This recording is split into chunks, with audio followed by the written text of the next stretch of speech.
I've spent over a decade working in the world of finance, both in accountancy and then as an investment analyst. And you know what I see?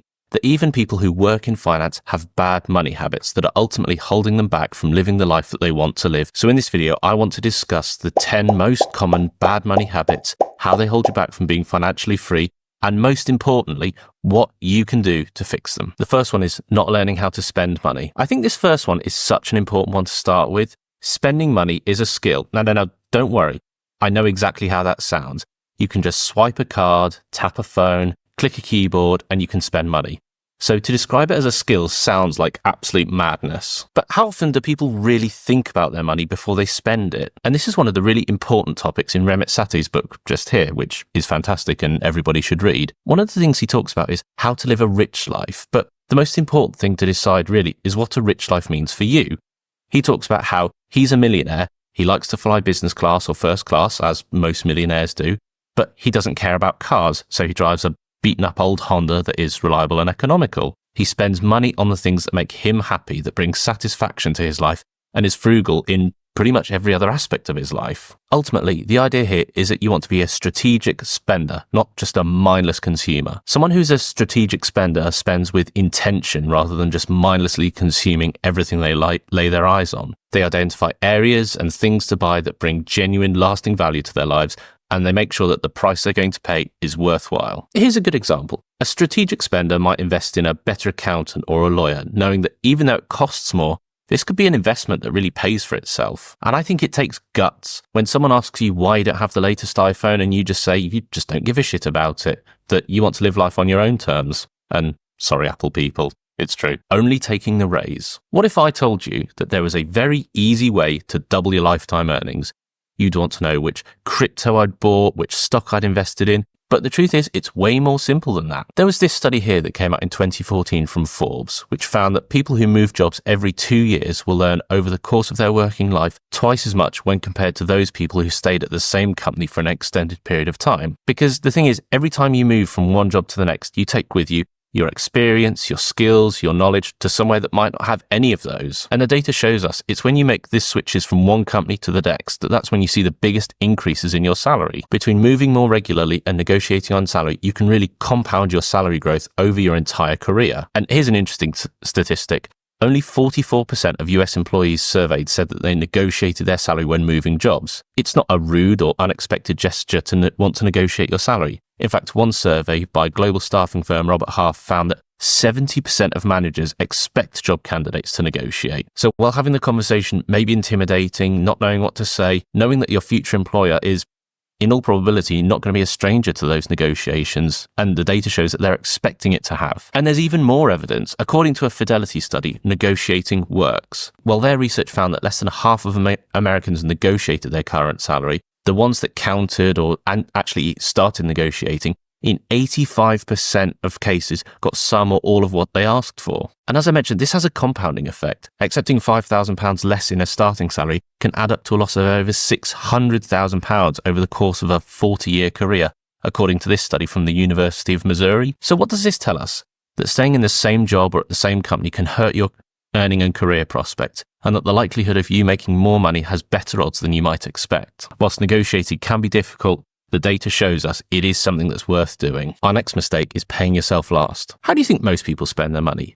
They get paid, they pay for their needs, their accommodation, their mortgage, their rent, their electricity bill, they pay for their wants, and then they hope, they pray that there is something left over at the end of the month to save and invest. But the data shows us that in most cases, there isn't enough left at the end of the month to save and invest for their future. So let's just think for a moment. How could you change this? How could you guarantee that you'd have money every month in order to save and invest? The easiest way to do it is to pay yourself first. This means when you get paid, you cover your needs, as before, but then you allocate money on your saving and investing, and then you spend what's left on your wants. This really has two key advantages.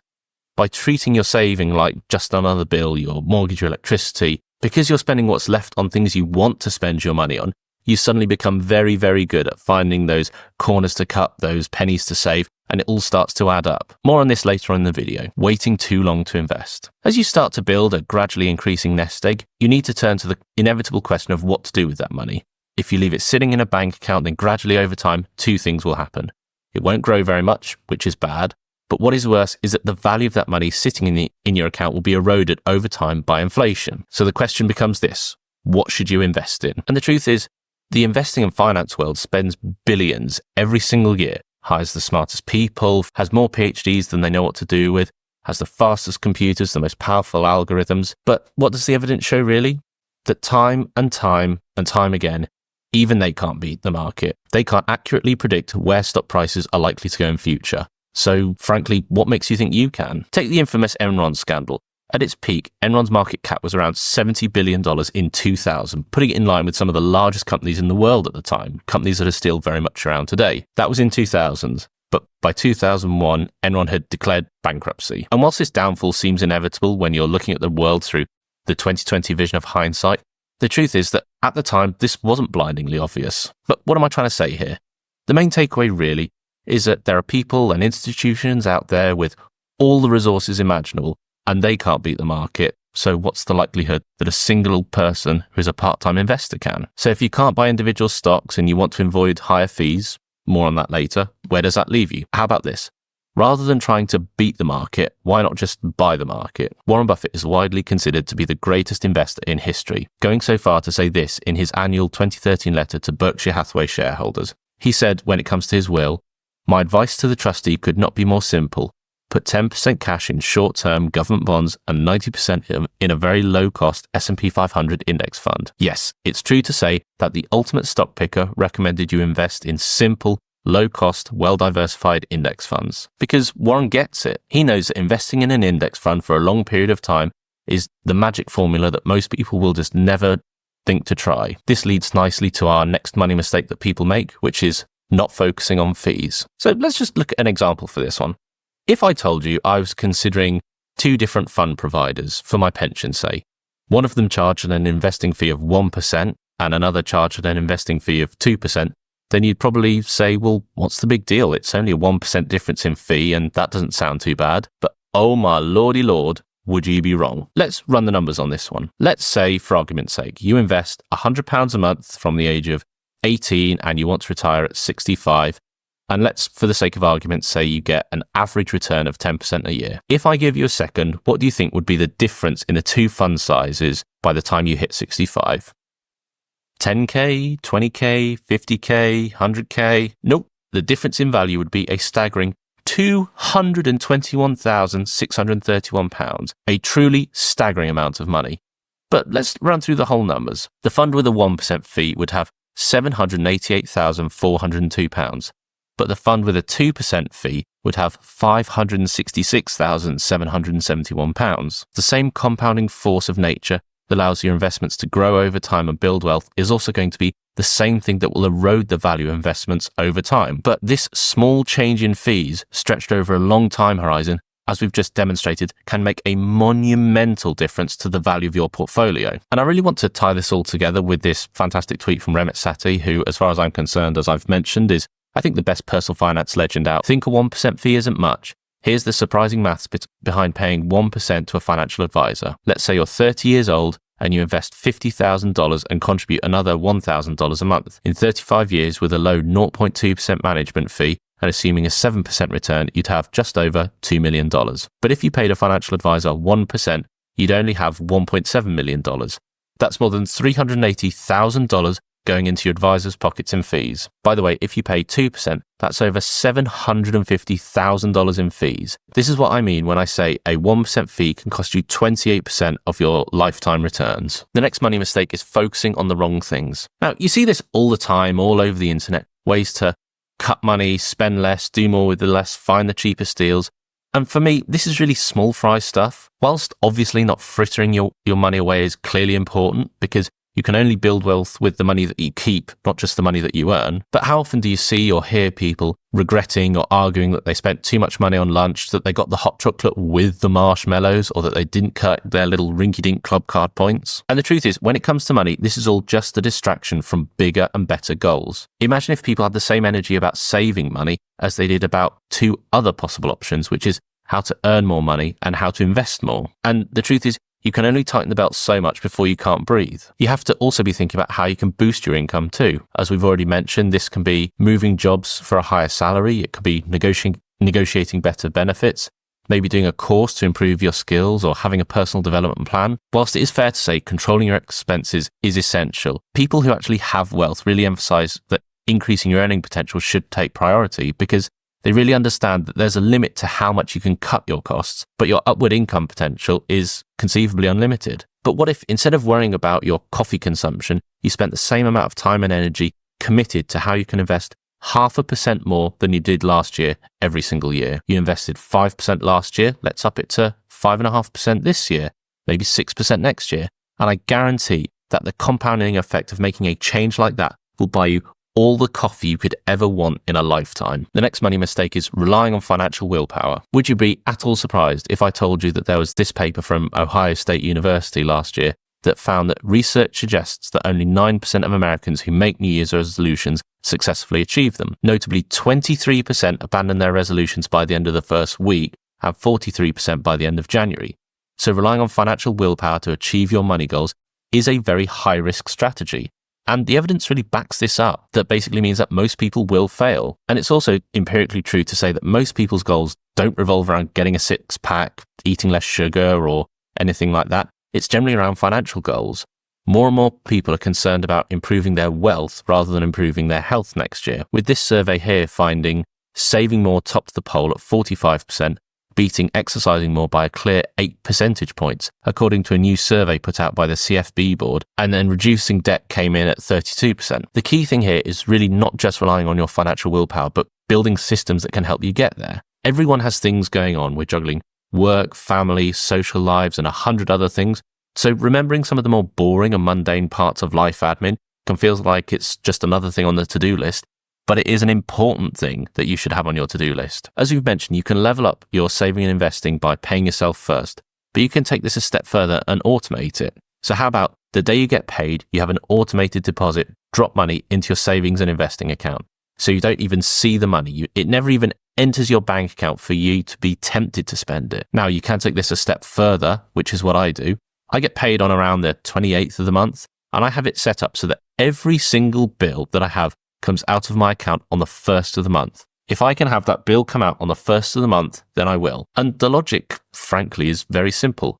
I can log in onto my banking app on my phone on the 1st of the month and see on screen that very morning how much money I have for my wants that month. There's empirical evidence to suggest that this works. A study by Vanguard found that automatic contributions are one of the biggest factors and one of the best overall predictors in growing wealth over time. One study by Morningstar found that automating your contributions can increase your savings rate by over 15%. Why, you might be asking? You're removing yourself and therefore your emotions on the day from the equation. Think about it. You don't need willpower to pay your Netflix every month because it's automated. So why wouldn't you do the same thing with your saving and investing? Ignoring financial education. Now, I'm very sympathetic with this one. You don't get anything really in the way of financial education at school, not even the basics about how to invest, how to budget, when and how to pay your taxes. But by making sure that you're always building your financial education is absolutely key. And there is just so much evidence that financial literacy is linked to better financial outcome. There's this paper here. This study examines the relationship between financial literacy and levels of retirement saving behaviors. The findings revealed a significant positive relationship, indicating that individuals with higher financial literacy are more likely to engage in retirement planning and exhibit better financial behaviors. This study found that both factual and subjective financial literacy significantly influences individuals' retirement planning and financial decisions, suggesting that being financially literate contributes to better retirement preparation and financial management. So if you really want to build wealth, then you really need to treat financial education as an ongoing investment in yourself. Understanding basic principles like investing, tax strategies, how to protect your wealth, isn't really optional. At this point, it's kind of essential. The next mistake is lifestyle creep. We've already mentioned Warren Buffett, one of the greatest investors in history, but he still lives in the house he bought in 1958 for $31,500. And this really shows off a really crucial principle, which is wealth is built not by displaying success, but by quietly accumulating it. As your income grows, the temptation can be to increase your expenses with it. And this is called lifestyle inflation, the tendency to spend more as you earn more. Ultimately, this can be one of the biggest obstacles to building financial wealth. Financially savvy people understand that it's not just how much you make, but it's how much you keep. So the key thing here is really to grow the gap between your income and your expenses. that as your income grows, this gets easier and easier to do, but also making sure that as that gap grows, that you're putting more of that money to work. Next is not having a plan. One thing that I see, and I think this might potentially be one of the most important mistakes, that people just don't have a plan, even a vague notion of what they want their money to be doing. When they retire, what kind of lifestyle they want to lead, what kind of money they want to give to their kids, if they want to help them to get on the property ladder. And I always find that it's people who have a plan are laser focused, because ultimately it informs how they're going to manage their money. And just so we're clear, I'm not saying for a moment that by the time you finish primary school, you need to know what age you're going to retire or anything crazy like that. But it is fair to say that the older you are, the better your plan should be. If you're in your 50s and you want to retire in your mid-60s, then you should have your finances set up to accommodate that. If you're a high flyer making a lot of cash and you want to retire at 40, then your financial plan will look quite different from a colleague who makes the same money but wants to retire at 55. And that leads me to my final mistake, not keeping a budget. Here's the most important thing that people get wrong about budgets. Your budget should be informed by your financial plan. If you want to help your kids out with putting a deposit down for a house, how old are they? How much do you want to give them? And start saving that amount in your budget each month. You need to have your financial plan in place before you can set up your budget. How do you build wealth? Well, you earn money, right? Well, only really half right. You can only build wealth with the money that you keep, not just the money that you earn. Who is more financially free? Someone who makes 40 grand a year but spends 20, or someone who makes 2 million a year but spends 3 million a year? This is why saving is one of the most important starting points when it comes to building wealth and being financially free. But this really is the problem. It has never been easier to spend money. Contactless payments, instant bank transfers, 0% credit cards, buy now, pay later, Apple Pay. The ability to spend money at the swipe of a phone or the touch of a button has meant that it's never been easier to separate you from your hard-earned cash. And so it's no wonder that almost 47% of Americans report not being able to come up with $400 without selling something, borrowing money from a friend, or resorting to credit cards. And this only really leaves you with one important takeaway, that most people need to get better at saving money, learning how to hold on to as much of their paycheck as they can every single month. But there's one really easy way to do this. And before people roll their eyes, there is empirical evidence for this one too, that having a budget will lead to better financial outcomes. Take this paper here, for example, which found that UK households using a budget tend to experience fewer financial shocks and report less financial stress. And just so we're clear, I'm not advocating for a very detailed budget that you have to review every single day. I would just use a budget where you only need to track 3 numbers: 50% of your after-tax income on your needs, 30% on your wants, and 20% on your saving and investing. I would also add, don't underestimate the value of the 30% on your wants. There's plenty of evidence that shows having a budget with discretionary spending in promotes emotional satisfaction and reduces the likelihood of what's called budget fatigue. At the start of the video, we discussed the vital skill of spending money. We have a whole video just here where we can talk about a few acid tests that you can do before you part with your money and your cash to help you get the most from your money. And we have this video here where we talked about how all the money advice you will ever need fits onto a single index card. Thanks very much for watching. If you like this video, please like and subscribe.